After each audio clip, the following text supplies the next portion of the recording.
1800s time slip. एक 33 वर्षीय महिला और उनकी बेटी रात के समय डंडी मिशिगन के रास्ते कहीं जा रहे थे, लेकिन रात के समय वहां की सड़कें एकदम सुनसान थी। कुछ ही दूर जाने के बाद अचानक उनके इर्द गिर्द का वातावरण बिल्कुल बदल गया। अब वहां हल्का फुल्का उजाला हो रहा था, जैसे सूर्यास्त के समय होता है, और वहां की सड़कों पर अचानक अनेकों लोग दिखाई देने लगे। और तभी अचानक उनकी कार के सामने एक महिला जो कि अपना बेबी कैरेज लिए हुए थी, वो अकस्मात सामने आ गई, जिसके कारण कार चला रही महिला ने जोर से ब्रेक लगा दिए, जिसकी वजह से उन्हें एक जोर का झटका लगा।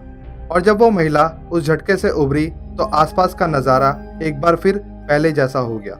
एक बार फिर डंडी की वो सड़कें सुनसान थी और वो काली रात अपने पैर पसारे उस महिला के सामने खड़ी थी।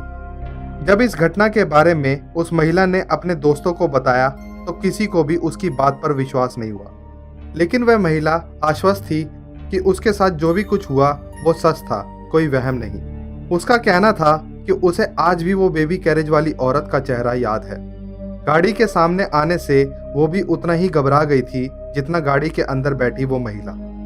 कुछ सालों बाद उस महिला ने अपनी बेटी से उस इंसिडेंट का जिक्र किया और पूछा, क्या तुम्हें उस दिन का कुछ याद है? तो उसकी लड़की ने जवाब दिया कि हाँ माँ, मैं आपको चिल्लाते हुए और बात करते हुए सुन पा रही थी, लेकिन आप कुछ सेकंड्स के लिए गायब हो गई थी, पर आपकी आवाज़ मुझे तब भी सुनाई दे रही थी।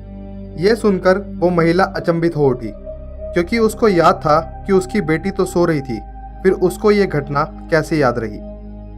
आपकी आज के एपिसोड में बताई गई घटनाओं के बारे में क्या राय है?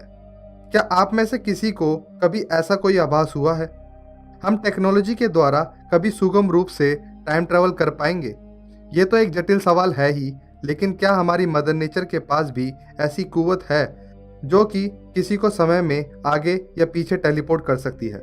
क्या फ्रैंक और उस महिला के साथ घटित हुई घटनाओं का कोई और बेहतर स्पष्टीकरण दिया जा सकता है?